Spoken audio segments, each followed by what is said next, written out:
Prepaid call from Rob. an inmate at Stafford Creek Correction Center.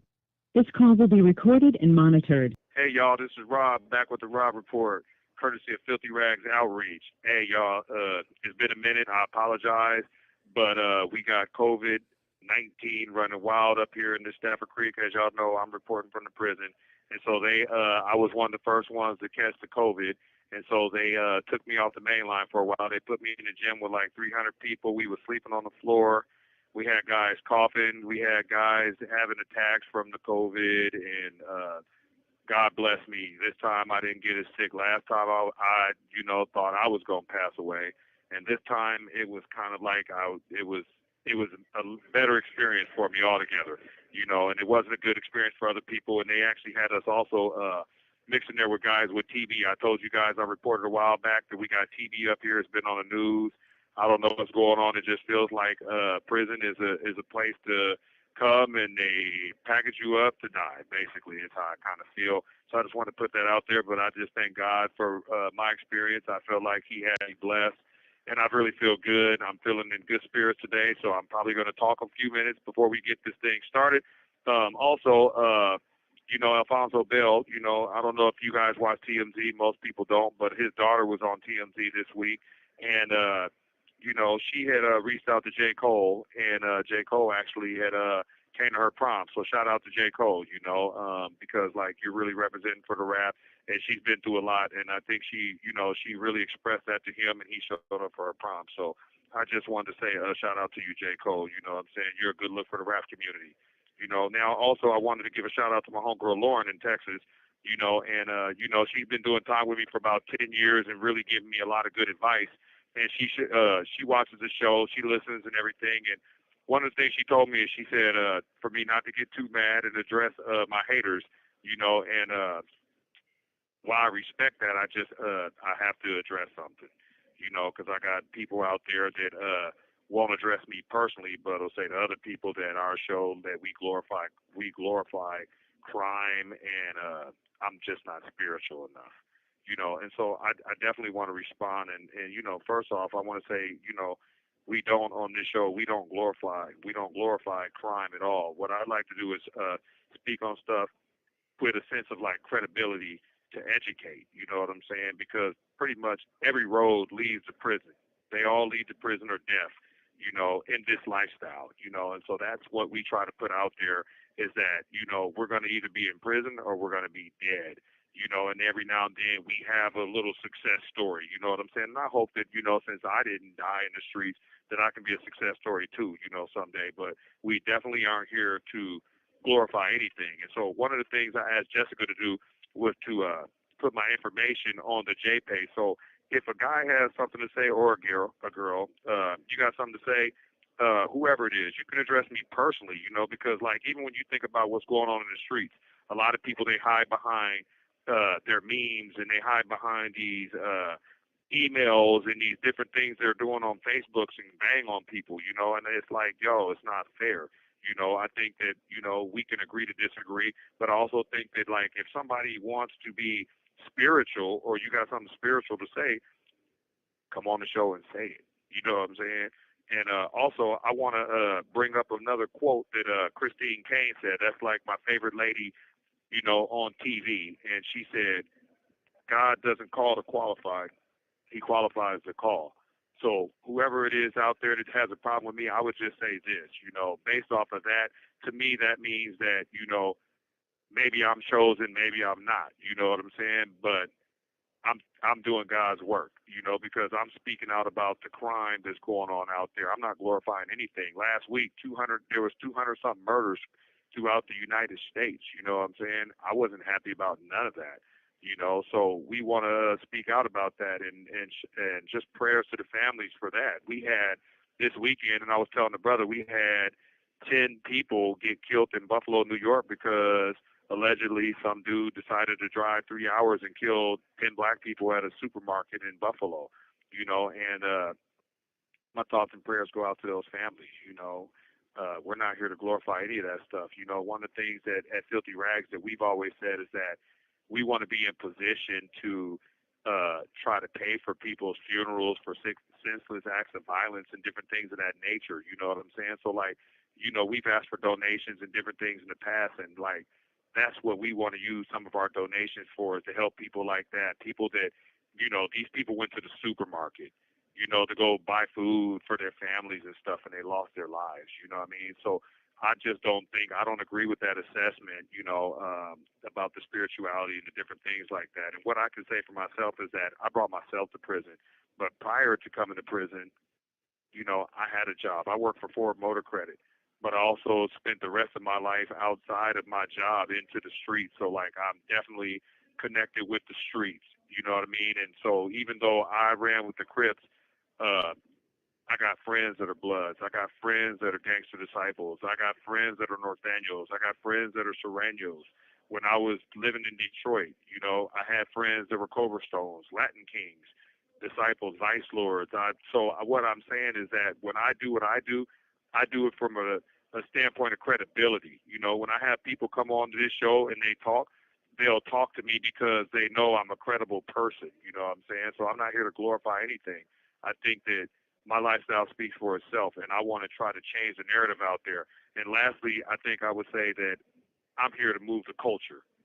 You know what I'm saying? Filthy Rags is here to move the culture. We're not here to glorify the culture of the 80s, the stuff that we created. We're here to try to abolish that. You know what I'm saying? So when you listen to this, I'm just going to say this, and then I'm going to be done with my haters.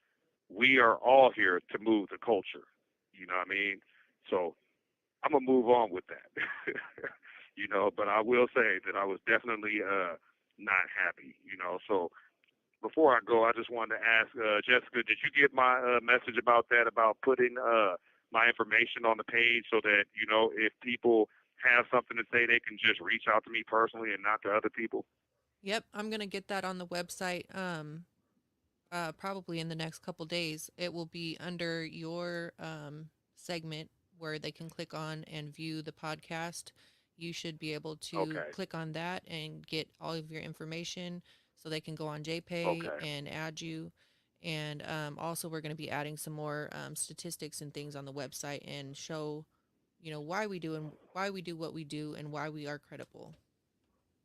Thank you. And I would like to add one thing I want you to do too. I want you to add it, even if you can put it on my page or on the donation page. I want you to put something on there that talks about that whole ideology of us helping paying for people's funerals and different things of that nature, and how that would look, and how we could, if people do decide they want to start donating like that, we can put a page on there to kind of track so people can see or understand what kind of violence happened out there that we're going to get involved with, and we're going to try to help out moving forward. Is that something we can do too? Definitely.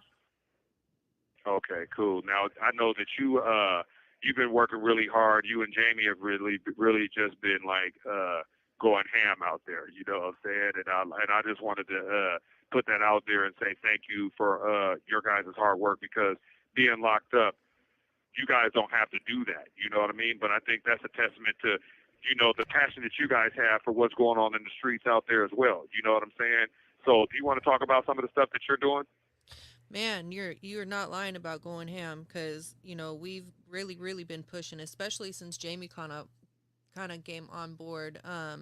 She's really been helping out and pushing. Something amazing and wonderful happened today. Filthy Rags Outreach got our first grant, so today is a good day. Right on. I'm excited. I love it. I wanted you to talk about something else that you and Jamie are doing as well.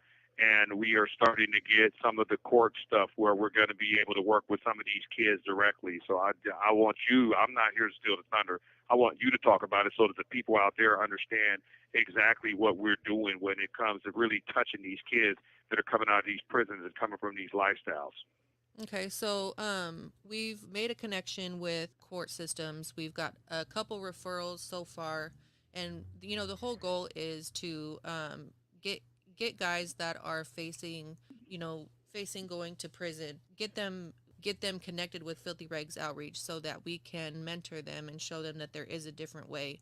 Have them come to the peer meetings, connect them with a guy that's been in their shoes, to show them that there's a different way. Bring them in and, connect them with resources, find out what their needs are, because obviously there's a reason they're out there doing what they're doing, right? Maybe it's because they don't have education, or they don't have a job, or, nobody will hire them because they've got a felony, and so they're doing what they got to do to pay the bills. But, our whole job is to, get in there and show them that there is a different way, and bring them into the fold and help them get the services and the resources that they need. Let me chime in real quick, Jessica, and I want to say kudos to you guys for getting these core systems and let us really get involved like that. And one of the things that I'd like to add to the people listening is that you're right on point when it's like these kids are coming from who knows, you know what I'm saying? But they'll talk to people like us that come from similar lifestyles. Most of us came up like my mom.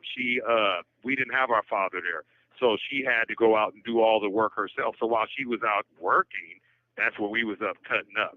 You know what I'm saying? But we didn't really see, like me personally, I didn't see my mom as having a lot. I saw her, even though she had to go out and work, I saw her struggling. So I felt like I needed to get out in the streets and bring a little something in so we can have clothes and different things because we didn't have a lot of school clothes, different things of that nature. But these younger kids are the same way. There's a reason that's pushing them out there into the streets. And so with Filthy Rags, we want to be able to get these young kids in here. We want to talk to them, figure out what will keep these cats out the streets. And if it's because they don't have the clothing or if they don't have the food at the house or maybe their mom don't have a job or they're struggling and they have a bunch of kids at the house or mom is on dope, different things of that nature that we're going to pull out of these guys. We're going to try to get all those resources. So again, when we tap in with the community and you guys are listening to us, those are also things that donations go to. A lot of these guys don't have the clothing or they don't have food on their table. We live in a time now where inflation is through the roof. These guys can't even fill their cars and their trucks up. You know what I'm saying? So we just want to get involved. We want to help, and we want to see what we can do on an individual basis with every kid so that we can try to provide the needs and the resources to keep these kids from out of the streets. You know what I'm saying? That's pretty much where we're at, Jessica. Yeah, and then the other thing that I was going to mention too is we have a connection now. We're going to be sitting down with King County Drug Diversion Court and talking with their case managers and letting them know about our program, and hopefully getting some referrals from the men and women that are going through that program to come to our meetings and possibly get connected with our services as well. So I'm pretty excited about that too. Right. And we're starting to really move again. The COVID has really took us down. Like it seems like we're so far behind, but we had so much momentum 2.5 years ago. Then the COVID just kind of put us in a box. We used to have it to where we had people coming in. We had the pastor coming in. We had we basically had a room where we was doing stuff with the brothers and we were talking and we had a bunch of guys from the gang lifestyle. And so also as the COVID starts to release a little bit, we want to start putting some programs back together, back up in the prison as well, where we can bring some of the guys from the outside on the inside. So we'll definitely be needing you and Jamie to help facilitate some of that stuff. And I know you guys talked to Chris, he works with the DOC and different things like that. So we'll definitely need to pull those resources together, you know what I'm saying? So it's good that we can let the people on the outside kind of know what we're doing, because a lot of these organizations, and I don't like to talk about them, but they're not doing the work.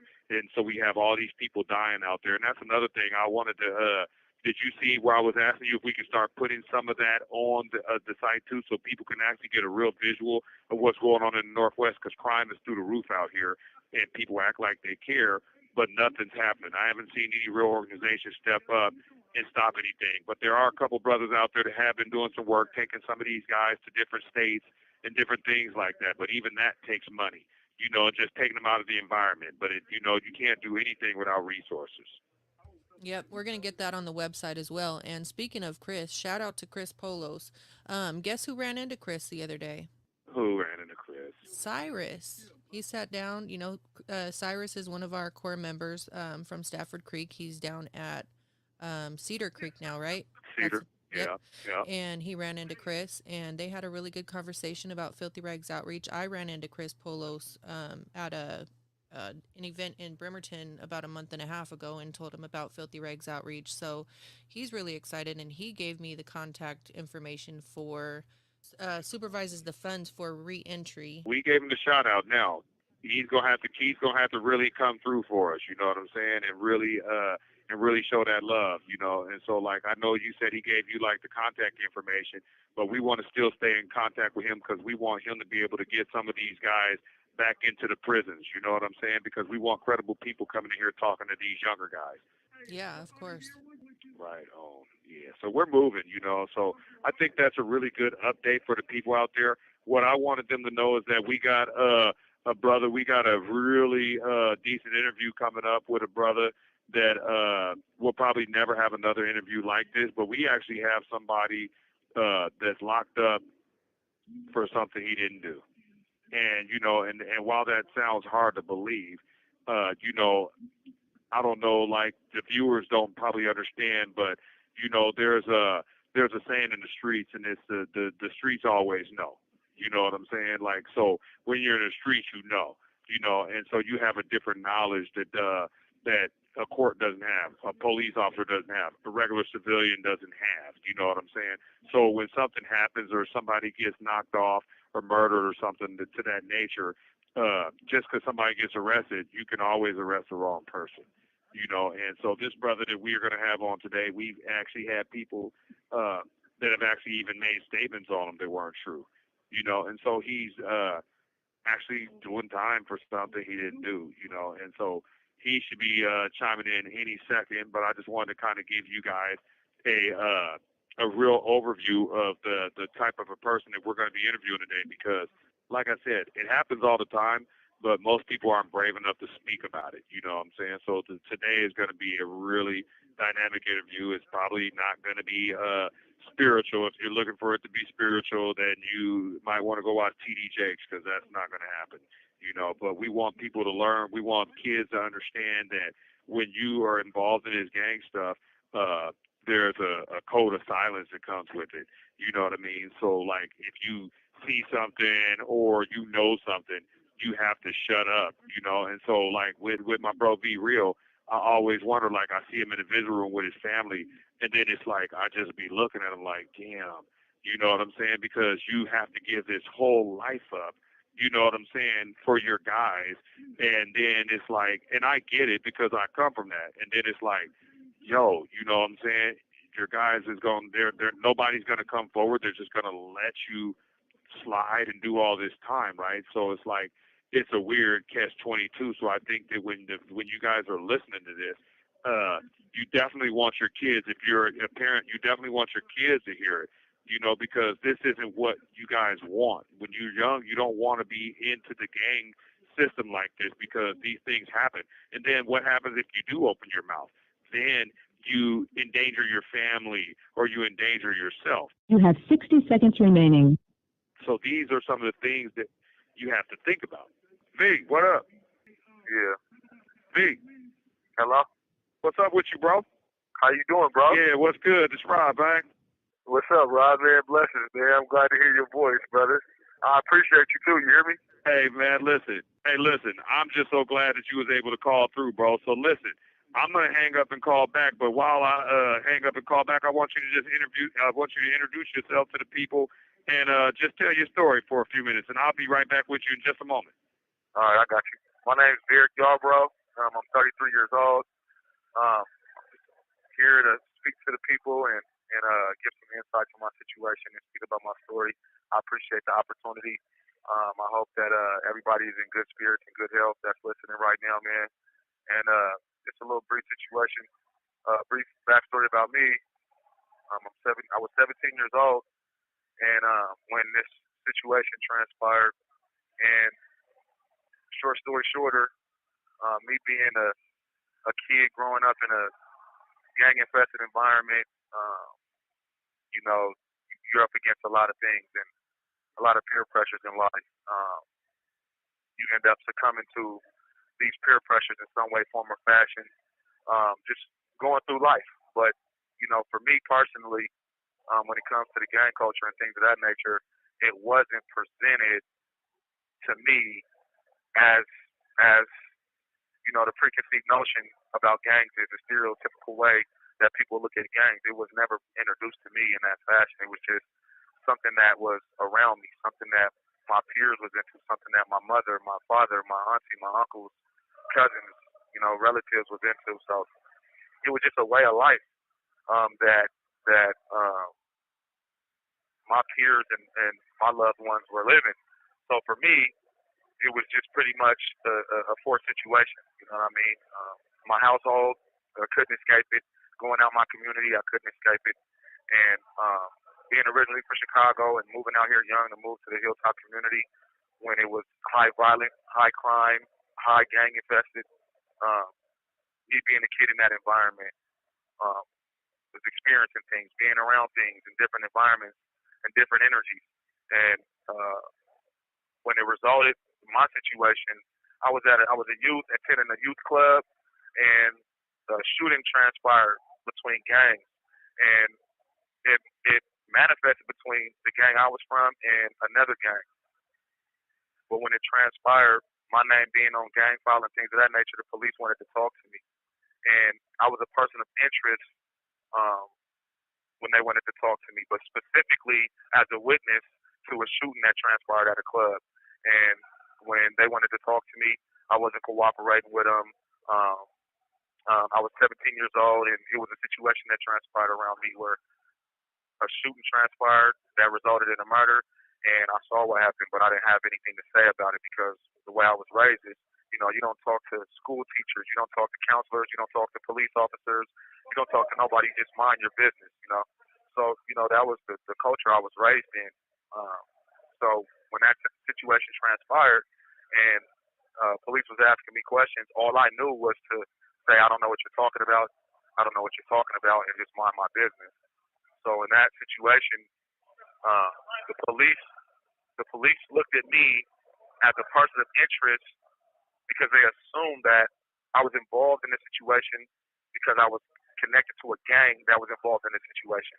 Now, in the midst of the gang being involved in it, certain situations transpire between gangs, but it's never always a personal situation. This situation was just between two different gangs, in particular the gang that I was from.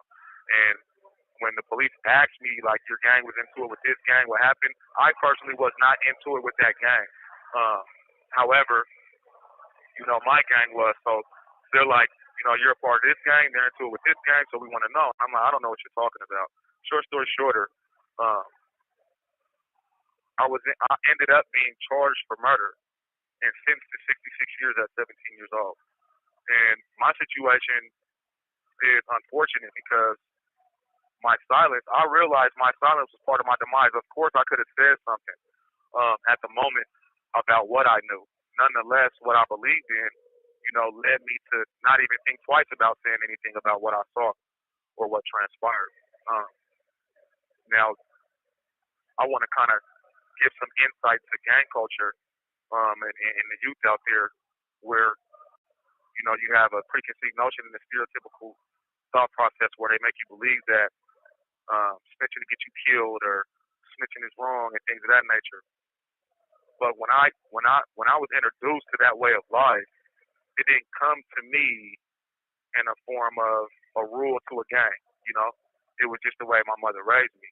And then when I started to grow up with my peers in the community and the streets and stuff like that, these individuals had the same understanding or the same demographic, the same background to where that led them that they believed in the same way, not to talk to authorities. So, when in the midst of gang culture, that is something that is called a rule or a code. But really, individuals don't really realize that the trauma that comes from black communities when they're dealing with police officers lead families to not trust authorities, not trust the system. And then they give those traditions down to their children. And I was one of those children. So it was before gang culture. It was before the stereotypical gang initiation and gang ties that that structure of the code of the streets. I believed in not snitching before I was even from a gang. Nonetheless, when I was from the gang, it was something that I was familiar with. So I know peers of mine that believe in no snitching. So I may not be from a gang, but this person's from a gang, and we relate in that way. So that correlation and that relation brings us close to each other, close in comfort, and then we may be around each other, and those things result in people being from gangs sometimes, just being familiar or similar with things. So it's my situation is not personally I was from a gang because I hated another gang, or because I loved the violence, or because hate towards a certain people, person, or thing. Not at all. It was just my peers or my family members and the things that I related to growing up, and the things that my family taught me. So that's how I ended up in a comfort zone around gangs. To tie that into my situation, it was a gang shooting that transpired. So the detectives are looking at me like, okay, you're on gang file, you're a gang member, and you're not telling us about something that your gang was involved in. So they immediately cold-pretty me as somebody trying to cover up or be silent for somebody, you know what I mean? Nonetheless, I was charged, wrongfully convicted.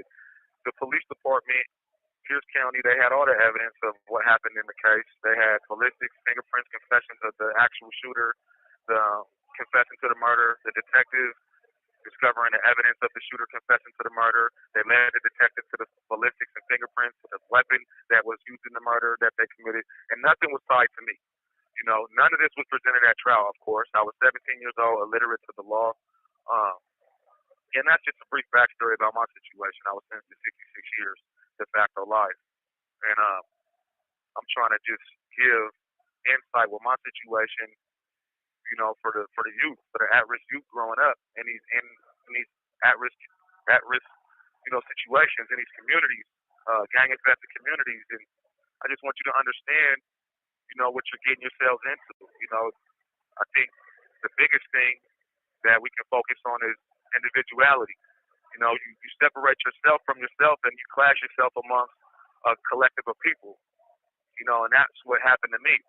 And although this gang was probably created years before I was even born, the history of the gang, once you are connected to that, is going to be connected to you. So that's right there puts a target on your back when it comes to the streets, when it comes to the system, and all of that. They never really give you insight to all of the things that you're up against when you're entering into a situation like that. But through my experience, of dealing with gangs and things of that nature in the street code, there's no reward in any of this. I think the reward that people want is respect or loyalty or love, or some type of connection to something or someone.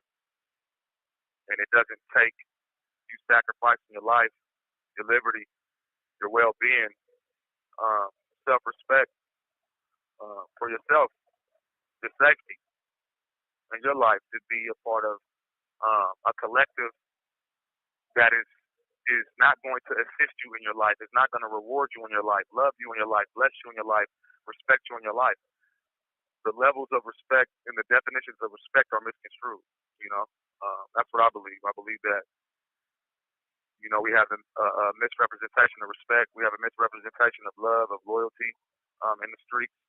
And as kids growing up, being in the streets, you're not really educated in the definition of what these things mean.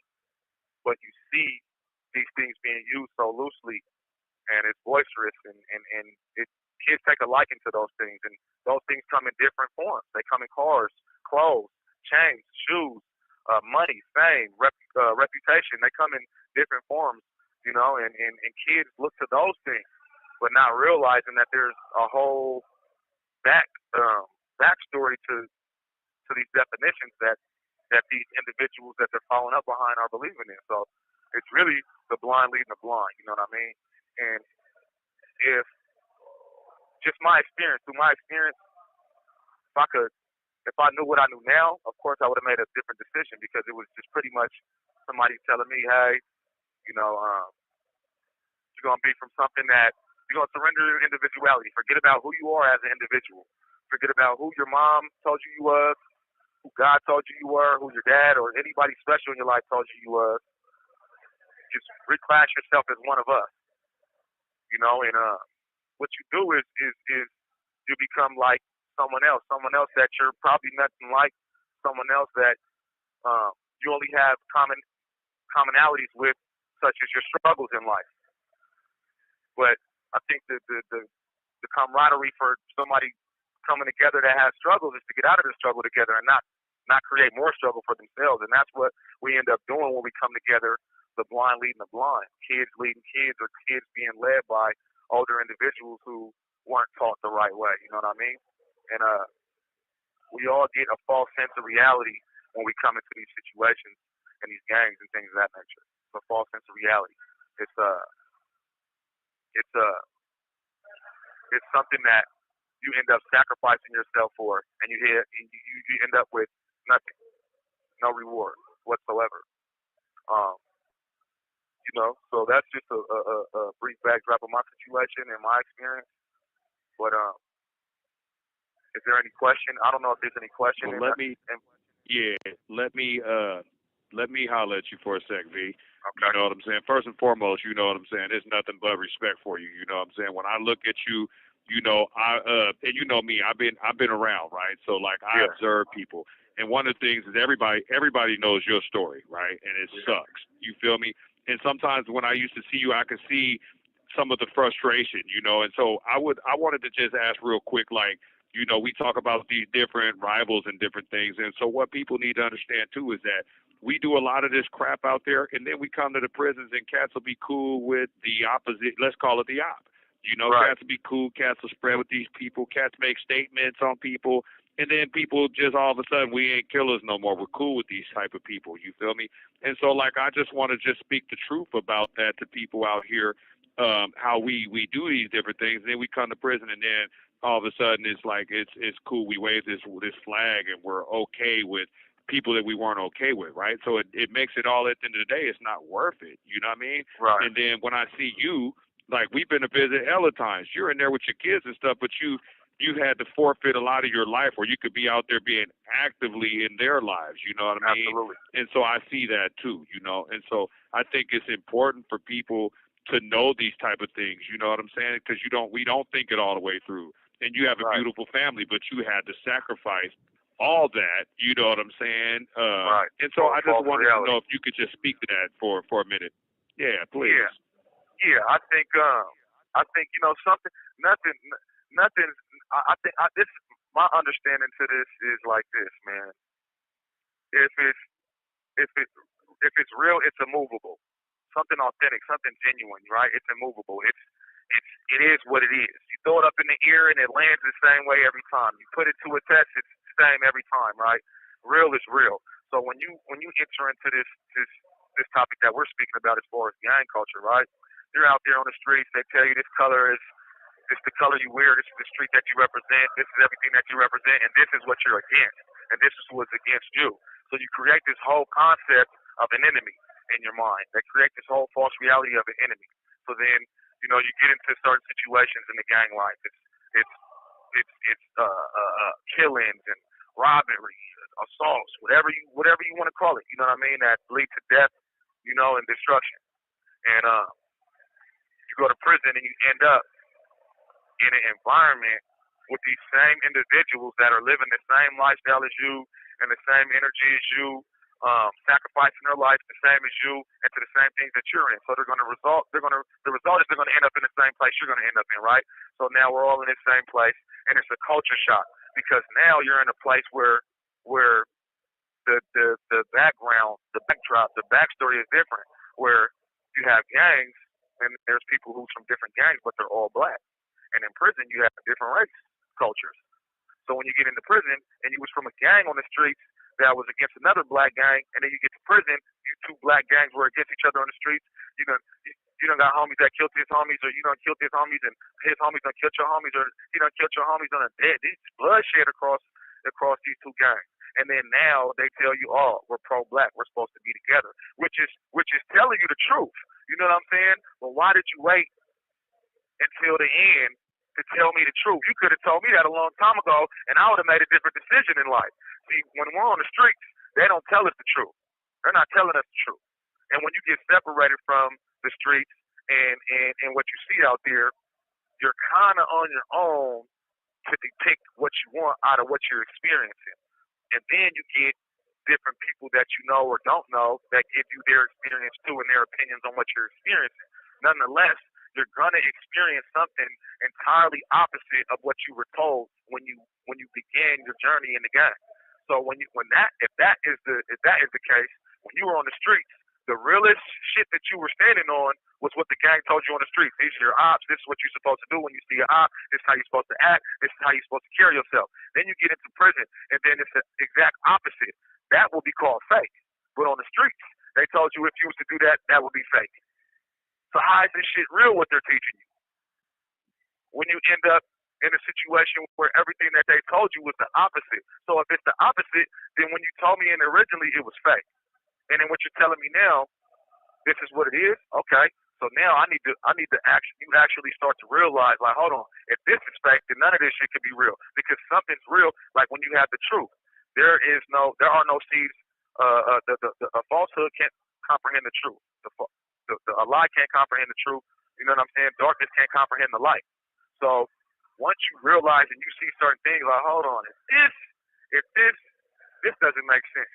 They said that it was this, but now they're telling me it's this. If that's fake, none of this can be real. You know what I mean?